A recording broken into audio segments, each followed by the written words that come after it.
Right then, that was prediction number 2 out the window. Right, quick reaction to Deontay Wilder, Joseph Parker.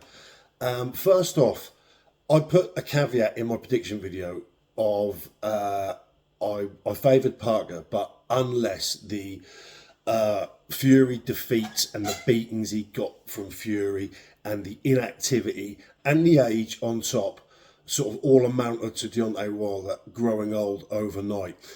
For the first 3 or 4 rounds, I thought it was a bit of a stalemate. I thought Wilder wasn't throwing a lot because I just thought he was trying to time Parker. But then it got sort of mid rounds and late on, and he still wasn't throwing. It almost looked like, you know, the sort of the gun shy effect that the Ruiz beating had on Joshua. It almost looked like the same thing had happened to Deontay Wilder. And again, it wouldn't have shown against Helenius. It didn't go long enough, didn't go far enough to find that out. But he was gun shy. He wouldn't let the hands go. Yes, he was rusty. We could see that. But you're never going to get the range back if you don't throw punches. And he wasn't throwing the jab. His punches, he's usually got quite quick hands. That long right hand, even though it's long and sort of looping sometimes, it's quick. And that's how it catches people. But they were slow. There was no snap. He didn't look sort of too steady on his legs. Saying that, he done the distance all right. But in the end, it was a really, really easy fight for Parker. Probably one of his easiest. Like at the elite level, that was one of the easiest fights Parker's had. You look at Wilder and you just think, is that it? Is that it for Wilder? He's got the shot look about him, hasn't he? And Parker didn't even have to do anything. He didn't have to force anything.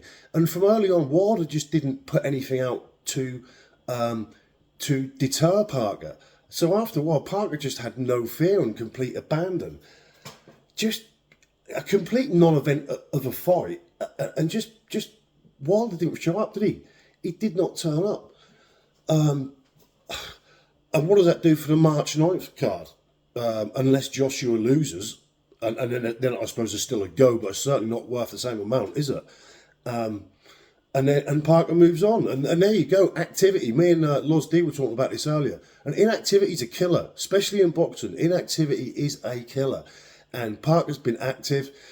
I said about Parker in the preview that Parker struggled against big men and bridging the gap. But that gap only applies if the person who's longer and got the long reach is throwing punches. And Wilder did not.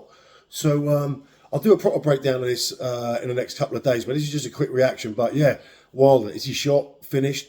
A old man overnight? Looked like it, didn't it? Anyway, see you all soon.